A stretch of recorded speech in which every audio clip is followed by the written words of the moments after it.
Morning friends, welcome to HR academy. मेरा नाम है हार्दिक कुमार रजक और आज हम लेने वाले हैं सीएफए लेवल 1 की रिवीजन क्लासेस। उसमें जो हमारा टॉपिक है वो है कैपिटल बजटिंग, जो कि हमारा कॉर्पोरेट फाइनेंस के अंदर आता है। मेरा जो ये वीडियो बनाने का जो मेरा सोल पर्पस है वो है मेरा खुद का रिवीजन, और अगर मेरे रिवीजन से आपको हेल्प मिलती है तो I would be really happy कि इससे किसी को बेनिफिट पहुंचा। अगर मेरे एक्सप्लेन की हुई चीजों में, कॉन्सेप्ट्स में कोई भी डिस्क्रिपेंसी अगर आपको मिलती है तो please tell it to me, write it down on the comment box. देखते हैं कि हमें कैपिटल बजटिंग के अंदर कौन कौन से टॉपिक कवर करने हैं। पहला टॉपिक है हमारा एनपीवी। एनपीवी जो होता है, मैं सब हर टॉपिक का एक धीरे धीरे ओवरव्यू आपको देते जाऊंगा, एक समरी आपको थोड़ी थोड़ी बताते जाऊंगा कि वो चीज होती क्या है। नेट प्रेजेंट वैल्यू जो होती है, अगर आप देखो तो कैपिटल बजटिंग में एक तरीके से किंग है। जितने भी फाइनेंशियल डिसीजन हम लेते हैं, अगर हमको देखना है कि वो चीजें फाइनेंशियली वाइबल है तो उसका जो सबसे ज्यादा डिसीजन जो कुछ भी उसमें लिया जाता है वो एनपीवी की बदौलत ही लिया जाता है, नेट प्रेजेंट वैल्यू। इसमें हम ये करते हैं कि जो फ्यूचर के आने वाले हमारे कैश फ्लोज होते हैं उनको हम डिस्काउंट करते हैं एक रेट से, उनको हम पीछे खींचते हैं, उनको हम प्रेजेंट में लेके आते हैं। फिर से मैं बोलता हूँ, जो हमारे फ्यूचर कैश फ्लोज है उनको हम पकड़ के प्रेजेंट में लेके आते हैं, और प्रेजेंट में हमारी कितनी कॉस्ट लग रही है वो हम उससे कंपेयर करते हैं। ये हम अच्छे से पढ़ेंगे, आगे डिटेल में पढ़ेंगे, लेकिन एक समरी मैंने आपको बताई है। IRR, internal rate of return. Internal rate of return वो चीज होती है जिसमें हमारा एनपीवी जो होता है वो जीरो होता है। फिर से बोलता हूं, इंटरनल रेट ऑफ रिटर्न मतलब एक ऐसा रिटर्न जो कि हमारा मतलब केसी से अगर हम कंपेयर करें तो उसमें हमारा एनपीवी जो है वो हमारा नेगेटिव आता है। प्रॉफिटेबिलिटी इंडेक्स में हम ये करते हैं कि जो भी हमारे फ्यूचर कैश फ्लोज होते हैं उनको हम प्रेजेंट में लेके आते हैं, उनकी प्रेजेंट वैल्यू निकालते हैं, और present value of that future cash flows हम डिवाइड कर देते हैं इनिशियल इन्वेस्टमेंट से। ये होता है हमारा प्रॉफिटेबिलिटी इंडेक्स। एनपीवी प्रोफाइल, इसको हम बहुत ज्यादा डिटेल में देखेंगे, ये बहुत ही ज्यादा कॉम्प्रिहेंसिव है और बहुत ही ज्यादा इंटरेस्टिंग है। इसी के अंदर आता है हमारा फिशरियन रेट। अगला हमारा आता है पेबैक पीरियड। पेबैक पीरियड बहुत ही आसान चीज है। पेबैक पीरियड तो अगर हम चाहे तो अभी भी खत्म कर सकते हैं। पेबैक पीरियड में हम ये करते हैं कि हमारी जो स्ट्रीम ऑफ कैश फ्लोज है, जितनी भी स्ट्रीम ऑफ कैश फ्लोज है, मतलब पहले साल में इतना आने वाला, दूसरे साल में इतना, तीसरे साल में इतना, चौथे साल में इतना, पांचवें साल में, छठवें साल में, सातवें साल में, तो पेबैक पीरियड में हमको ये देखना है कि जो हमारी इनिशियल कॉस्ट है, जो हमारी इनिशियल इन्वेस्टमेंट है, वो कितने साल में कवर हो जा रही है। लेट्स सपोज अगर हम 6000 करोड़ या 600 करोड़ किसी भी उसमें लगा रहे हैं, किसी भी प्रोजेक्ट में हम लगा रहे हैं, और पहले साल हमको आ रहा है 200, दूसरे साल हमको आ रहा है 300, और तीसरे साल हमको आ रहा है 100, तो ये पहले साल, ये दूसरा साल, ये तीसरा साल, तो 200, 300, 100 कितना हो गया? 200। पहले साल में दूसरे साल तक हमारे पास 500 करोड़ वापस आ गए। तीसरे साल में हम अगर जा रहे हैं तो 600 करोड़ जो हमारे हैं वो हमारे पास पूरे तरीके से हमारे आ जा रहे हैं। तो हमारा पेबैक पीरियड कितना हो जाएगा? 3। सिंपल टर्म्स में ये है कि पेबैक पीरियड में हम ये देखते हैं कि कितने साल में हमारी जो इन्वेस्टमेंट है वो हमें रिकवर हो रही है, उसकी जो प्रिंसिपल अमाउंट है वो हमारे हाथ में वापस आ जा रही है। डिस्काउंटेड पेबैक पीरियड, जो हमारा डिस्काउंटेड पेबैक पीरियड होता है वो कुछ नहीं होता, वो एक तरीके से एक इंप्रूव्ड वर्जन होता है पेबैक पीरियड का। पेबैक पीरियड में क्या होता है, जो हमारी स्ट्रीम ऑफ कैश फ्लोज होती है उसमें हम जो है मतलब कॉस्ट ऑफ कैपिटल जो मतलब उसको हम डिस्काउंट नहीं करते, उसमें डिस्काउंटिंग का जो हम है फैक्टर जो हम उसमें इंक्लूड नहीं करते। डिस्काउंटेड पेबैक पीरियड में क्या करता है, जो भी हमारे स्ट्रीम्स ऑफ कैश फ्लोज है जो कि पहले साल, दूसरे साल, तीसरे साल है, उनको हम केसी से डिस्काउंट करते हैं और फिर हम उनको पीछे खींच के लेके आते हैं, जिस तरीके से हम एनपीवी में लेके आते हैं। एंड फिर उसके बाद जो स्ट्रीम ऑफ कैश फ्लोज आ जाती है डिस्काउंटेड हो जाती है, वो जैसे पहले साल में इतनी, दूसरे साल में इतनी, तीसरे साल में इतनी, चौथे साल में इतनी। फिर उसके बाद हम सेम वही देखते हैं कि कितने साल में हमारी इनिशियल इन्वेस्टमेंट जो की है वो रिकवर हो जाएगी। लेकिन सिर्फ इसमें डिफरेंस इतना रहता है कि जो हमारी कैश फ्लोज रहेगी वो सारी की सारी डिस्काउंटेड रहेगी। एग्जाम्पल से समझेंगे, जो कि हमारे चैप्टर की थीम है वो एक्चुअल में हमसे कहती क्या है। हमारे चैप्टर की थीम में जो हम देखेंगे कैसे हमारा एनपीवी काम में आता है, कैसे हमारा आईआरआर काम में आता है, और कैसे हमारा प्रॉफिटेबिलिटी इंडेक्स हमारे काम में आता है।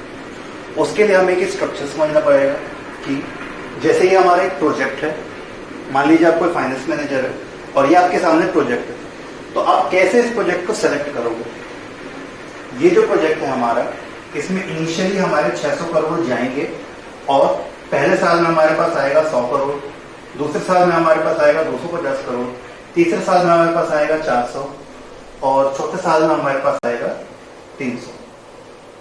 ठीक है।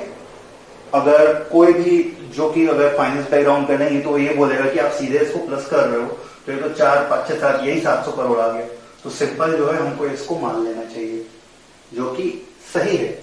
लेकिन जो इसका सही तरीका होता है, मैं आपको दूसरा एग्जांपल भी दूंगा एनपीवी में, जिसमें अगर यहाँ पे तो जो स्ट्रीम ऑफ कैश फ्लो है हमको ऐसे देख के लगता है मतलब कि हाँ प्रोजेक्ट हमारा वाइबल होगा, लेकिन जब हम उसे डिस्काउंट करते हैं कॉस्ट ऑफ कैपिटल से, तो जब हम कॉस्ट ऑफ कैपिटल से उसको डिस्काउंट करके देखते हैं तो हमको लगता है कि हमारा जो हमें पता चलता है कि जो हमारी इन्वेस्टमेंट है वो एक्चुअल में हमारी लॉस मेकिंग इन्वेस्टमेंट है।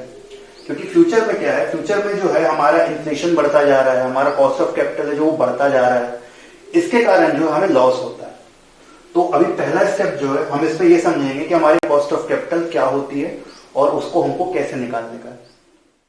अब फ्रेंड्स हम देखते हैं हमारा कॉस्ट ऑफ कैपिटल का स्ट्रक्चर। कॉस्ट ऑफ कैपिटल में हमें जो है हमें कॉस्ट ऑफ कैपिटल निकालनी कैसे है।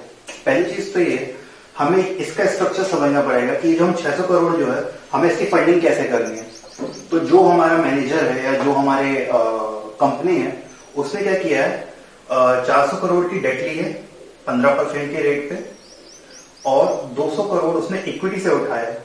इक्विटी का जो हमारा एक्सपेक्टेड रेट है उसका 20% है। इक्विटी के जो हमारे इक्विटी होल्डर्स है उनको जो है 20% रिटर्न चाहिए अपनी इन्वेस्टमेंट पे।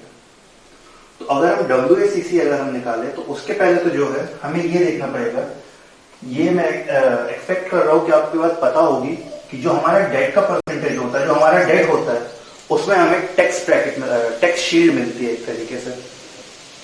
टैक्स शील्ड क्या होती है अगर आपको नहीं पता है तो आप कमेंट करिए, मैं उसके लिए एक सेपरेट वीडियो बना दूंगा, लेकिन इसके लिए मैं मतलब एक उम्मीद कर रहा हूं कि आपको इसके बारे में पता होगा। तो इसमें हमें एक टैक्स ब्रैकेट मिलेगा, वो कैसा होगा 15% इंटू 1 माइनस टी। तो मैं ज्यूम कर रहा हूं जनरली हमारे इंडिया में जो है 30% का रहता है, तो 1 माइनस 0.3 कर देंगे। 1 माइनस 0.3 कर देंगे तो हमारा आएगा 15% इंटू 0.7, जो कि हमारा हो जाएगा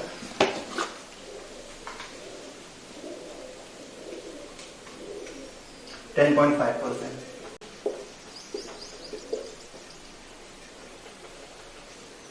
ठीक है।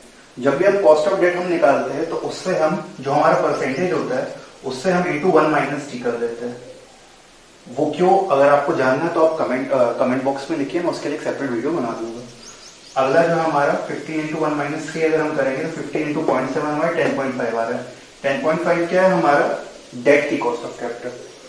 फिर ये जो 200 करोड़ है इसकी 20 तो होती है। फिर हम निकालेंगे WACC मतलब weighted average cost of capital. तो WACC का जो सिंपल फॉर्मूला होता है weight into weight plus weight into weight. इसमें हमें क्या करना है, पहले डेट का वेट ले लो, ओवरऑल कैपिटल स्ट्रक्चर में उसका वेट कितना है। ओवरऑल वेट उसका कितना है 400 करोड़ डिवाइडेड बाय 600 करोड़, कितना आ रहा है, तो ये आ रहा है हमारा इसका वेट 0.67 और इसका रेट हमने निकाला है यहाँ पे 10.5, ये आ गया 10.5 प्लस। अब हमें देखना हमारा इक्विटी का वेट कितना है। इक्विटी का वेट है हमारा 200 करोड़ डिवाइडेड बाय 600 करोड़, तो ये कितना आ गया 0.33, ये आ गया 0.33 और इसका रेट कितना है 20, मतलब केसी कितना है 20। तो हमारा weighted average cost of capital आ जाएगा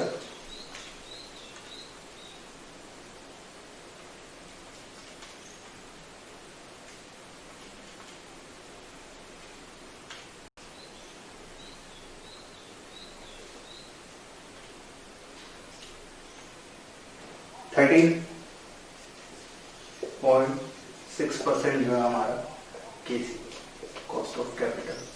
जो हमारा WACC होता है फ्रेंड्स वही हमारा केसी होता है। तो हमने ये देखा किस तरीके से हमें हमारा केसी मिल गया। केसी हमारा कितना है 13.6%। अब यही जो है हमारा कॉस्ट ऑफ कैपिटल, यही हमारा रेट रहेगा जिससे हम एनपीवी निकालना सीखेंगे, जिसके लिए हम प्रॉफिटेबिलिटी इंडेक्स में भी हम यूज करेंगे जिसको, और डिस्काउंटेड पेबैक पीरियड में इसका यूज होता है, पेबैक पीरियड में इसका यूज नहीं होता। फ्रेंड्स अब जो हम देखेंगे वो है हमारा एनपीवी। एनपीवी हमारा आता कैसे है? एनपीवी हमारा आता है discounted cash flows minus initial investment. मतलब नेट प्रेजेंट वैल्यू का मतलब क्या है? अगर जो हमारी डिस्काउंटेड कैश फ्लोज आई है, जो आने वाली कैश फ्लोज है, जो फ्यूचर स्ट्रीम ऑफ हमारी कैश फ्लोज है, जो कि अब प्रेजेंट में हम उसको लेके आए हैं, अगर वो हमारी ज्यादा है, वो स्ट्रीम ऑफ कैश फ्लोज का मतलब सम अगर ज्यादा है और हमारी इनिशियल इन्वेस्टमेंट कम है, तो मतलब वो प्रोजेक्ट फाइनेंशियली वायबल है। और अगर और इजीली आपको समझना है तो मतलब जब डिस्काउंटेड कैश फ्लोज को माइनस कर दोगे इनिशियल इन्वेस्टमेंट से, यानी कि जो हमारे एग्जांपल में था 600 करोड़ से, तो उससे अगर वो पॉजिटिव है, ये इक्वेशन अगर हमारा पॉजिटिव है, मतलब हमारा एनपीवी पॉजिटिव है। एनपीवी हमारा पॉजिटिव है मतलब हमारा जो प्रोजेक्ट है वो फाइनेंशियली वायबल है। वायबल है मींस हम उसको ले सकते हैं, हम उसे कंसीडर कर सकते हैं। जब हमको देखना है कि discounted cash flows minus initial investment कैसे होता है, तो उसमें इनिशियल इन्वेस्टमेंट जो है वो तो बहुत ईजी है, बहुत ज्यादा लेम चीज है, वो तो पहले से ही दी हुई है हमारी, जो कि है 600 करोड़। और दूसरा जो है हमें ये जो हमारे कैश फ्लो से फ्यूचर कैश फ्लो, एक साल बाद 100, दूसरे साल बाद 250, तीसरे साल बाद 400 और चौथे साल बाद 300, ये जो थे इनकी हमको आज की प्रेजेंट वैल्यू निकालने का। तो ये कैसे आएगा? ये देखो 100 प्लस 250 प्लस 400 प्लस 300। ओके, अब एक चीज समझिएगा, कंपाउंडिंग और डिस्काउंटिंग होती क्या चीज है? जो हमारी कंपाउंडिंग होती है, कंपाउंडिंग में हम क्या करते हैं? कंपाउंडिंग से मतलब हमको समझ में आ रहा होगा कि कंपाउंडिंग से हमारा पैसा जो है वो डबल होता जा रहा है, डबल होता जा रहा है, पैसा जो हमारा ग्रो कर रहा है। कैसे ग्रो कर रहा है? जैसे मेरे पास आज है 100 रुपए, ठीक है, जो हमारा केसी उसी का एग्जांपल में दे रहा हूं, अगर उसको मैं 1.136 से इंटू कर दूं तो कितना हो जाएगा? 113.6, ठीक है, वो हमारा हो जाएगा 130.6। अब इसमें मैं अगर एक बार और 1.136 इंटू कर दूं तो ये कितना हो जाएगा? 1.209, आई गेस 1.136 इंटू 1.136, हाँ 129 रुपीज हो जाएगा ये, ठीक है। इसमें एक बार मैं और अगर 1.3 इंटू करूंगा तो वो तीसरे साल के लिए हो जाएगा, मतलब 3 बार कंपाउंडिंग हो जाएगी। और एक बार इंटू कर दूंगा तो वो चौथे साल के लिए कंपाउंडिंग हो जाएगी। अगर एक बार इंटू कर दूंगा तो वो 5वें साल के लिए कंपाउंडिंग हो जाएगी। तो जितनी बार मेरे को कंपाउंडिंग उसमें करनी होगी मैं उसको सेम रेट से मल्टीप्लाई करते जाऊंगा, ठीक है। अगर मेरे को पैसे को ग्रो करने का है तो मैं उतने ही रेट से उसको अगर इंटू करते जाऊं। अच्छा, ये 1.136 क्या है? ये 1.136 यही है कि जो हमारा 13.6 रुपीज थे अब वो हो गया है इंटू 100। अगर आप कर दोगे मतलब एक साल बाद कितना हो जाएगा ये? अगर हमारे पास आज 100 रुपए है तो एक साल बाद 13.6 कितना हो जाएगा? 113.6। उसी को डिवाइड किया 100 से तो ये आ गया 1.136, ठीक है। तो ये समझिए, अगर हमें पैसे को बढ़ाना है, अगर हमें पैसे को ज्यादा करना है तो हम कंपाउंडिंग करेंगे, मतलब हम उसमें मल्टीप्लाई करते जाएंगे, मल्टीप्लाई करते जाएंगे, मल्टीप्लाई करते जाएंगे। और वहीं पे अगर हमें डिस्काउंटिंग करना है, जो हमारा फॉर्मूला जैसे डिस्काउंटेड कैश फ्लो, मतलब हमें कैश फ्लो को डिस्काउंट करना है। डिस्काउंट क्या करना है? मतलब हमको कम करना है। कम क्यों करना है? क्योंकि फ्यूचर में क्या होता है, फ्यूचर में हमारा इन्फ्लेशन जो है वो बढ़ता जाता है, हमारी केसी जो है वो बढ़ती जाती है। उससे क्या होता है, इन्फ्लेशन के कारण हमारा जो डिस्काउंटेड, हमारे जो वैल्यू ऑफ मनी होती है वो समय के साथ साथ कम होती जाती है, ठीक है। इसीलिए अगर हम अपने पैसे को अच्छे से कंपाउंड करके ग्रो नहीं कर पाते हैं तो हम आगे आने वाले समय पे गरीब होते हैं, हमारी जो पैसे की जो वैल्यू होती है वो कम होती है। तो उसी उसी उसी उसी एक तरीके के बेसिस लेके, उसी कॉन्सेप्ट को बेसिस लेके अगर हमें पैसे को बढ़ाना है तो हम क्या करेंगे? हम मल्टीप्लाई करेंगे। लेकिन जैसे मैंने बताया पैसा क्या होता है, हमारा कम होता जाता है। तो हमारा केसी जो है 1.136 मतलब 13.6 है, वो एक साल बाद हो जाएगा 100। 100 को हम डिवाइड करेंगे उसको, उसी को मतलब जो हमारा 13.6 है वो एक साल बाद अगर हमारे पास 100 रुपए है तो कितना हो जाएगा? 113 रुपए 6 पैसे। और उसको अगर हम डिवाइडेड बाय 100 कर देंगे तो हो जाएगा 1.136। ये हमारा कंपाउंडिंग का रेट आ जाएगा। अगर इससे हम डिस्काउंट करें तो पहले साल के लिए कितना आएगा? 1.136 टू द पावर 1। दूसरे साल के लिए कितना? 1.136 टू द पावर 2। तीसरे साल के लिए 1.136 टू द पावर 3, चौथे साल के लिए 1.136 टू द पावर 4। आप इसको कैलसी में करिए और कैलसी में करने के बाद जितना भी आएगा वो हमारा एनपीवी होगा। हम देख सकते हैं कि हमारे जो एनपीवी आया है 134 पॉजिटिव आया, ठीक है।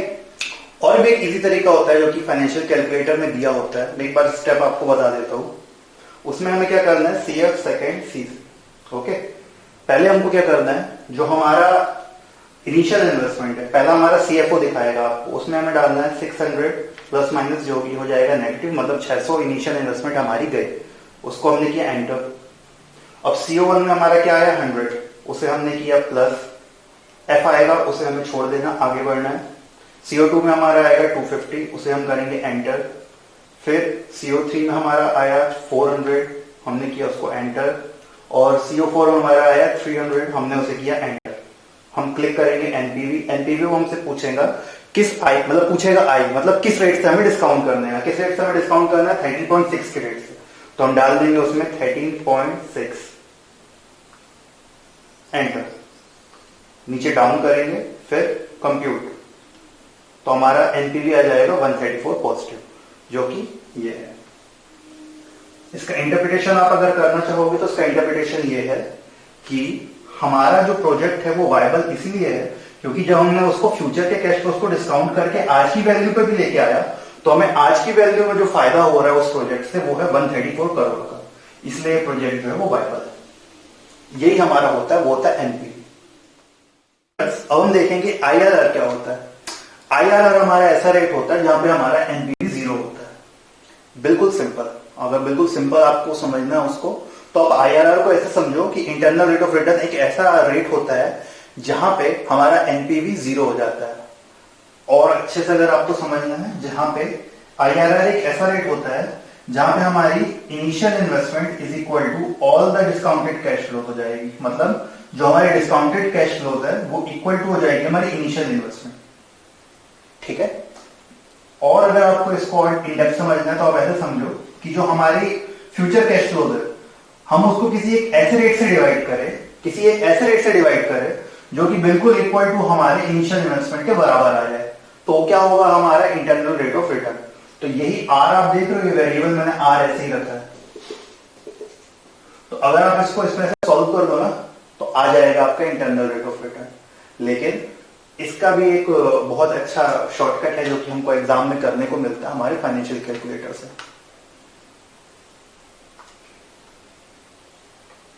अब जैसे ये सारे इनपुट पुराने जो थे मेरे डरे हुए हैं, 600 हमारा माइनस हो गया, मतलब CFO जो हमारी इनिशियल इन्वेस्टमेंट है वो -600 है, CO1 हमारी 100, CO2 हमारी 250, CO3 हमारी 400 और CO4 हमारी जो है 300, ठीक है।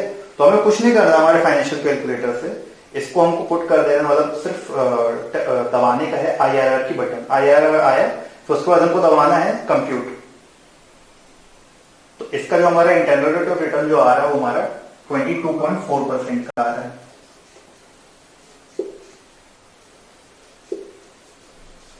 या अगर दूसरा तरीके से आपको निकालना हो तो आप इसको जो है इक्वेट कर दो, सॉल्व कर दो फॉर द आर, तो आपका आ जाएगा IRR। तो फ्रेंड्स अब हम देखेंगे हमारा प्रॉफिटेबिलिटी इंडेक्स क्या होता है। जो हमारा प्रॉफिटेबिलिटी इंडेक्स होता है वो हमारा है present value of all cash flows divided by initial investment, मतलब कि जो भी हमारा present value of all cash flows का एग्रीगेट आया है, पिछली स्लाइड में मैंने निकाला है, आप देख सकते हो वो आया था कुछ 734, ठीक है। तो उनका एग्रीगेट कितना है, उनका सम टोटल कितना है 734। उसको अगर हम डिवाइड कर दे इनिशियल इन्वेस्टमेंट से, इनिशियल इन्वेस्टमेंट कितनी है हमारी 600 करोड़, तो ये जो आएगा ये हमारा हो जाएगा प्रॉफिटेबिलिटी इंडेक्स 734 डिवाइडेड बाय 600, ये हो जाएगा 1.22। अगर हमारा प्रोजेक्ट का जो पीआई है, पीआई जो अगर हमारा 1 से ज्यादा है तो मतलब हमारा प्रोजेक्ट वायबल है, मतलब फाइनेंशियली वायबल है, उस प्रोजेक्ट को हमको सेलेक्ट करना चाहिए। अगर ये जो है हमारा 0.22 आता तो हम इस प्रोजेक्ट को सेलेक्ट नहीं करते। प्रॉफिटेबिलिटी इंडेक्स में ये होता है। और इस 1.22 का एक मतलब ये भी होता है, आप ऐसे समझो कि जैसे 1.22 है, 1.22 डिवाइडेड बाय कैसा है 1 ये ऐसे ही आया ना। अब जैसे देखो 601 इज इक्वल टू 1.22%। जब हम इसको 600 को डिवाइड किए 734 से, तो ये आया ऐसे ही है। तो इसका मतलब क्या है, ये जो एक है इसकी एक की वैल्यू कितनी 1.22। समझने को इसको ऐसे भी समझ सकते हैं कि अगर इनिशियल इन्वेस्टमेंट हमारी 1 है तो इनिशियल इन्वेस्टमेंट को माइनस करने के बाद हमारी 0.22 जो है 0.22 का हमारा प्रॉफिट है। इसलिए प्रोजेक्ट जो हमारा वायबल है, मतलब जो हमारी कॉस्ट है वो 1 रुपए की, वो हमारी 1 रुपए की कॉस्ट तो उसमें कवर हो ही गई है और उसके अलावा भी जो हमको 0.22 का प्रॉफिट है। आज हमने किया है NPV, internal rate of return and profitability index. तो आगे जो हम इसके कुछ क्वेश्चंस देखेंगे, हमारे एग्जाम में किस पैटर्न के क्वेश्चंस आते हैं। नेक्स्ट टाइम हम मिलते हैं कुछ क्वेश्चंस के लिए। Thank you.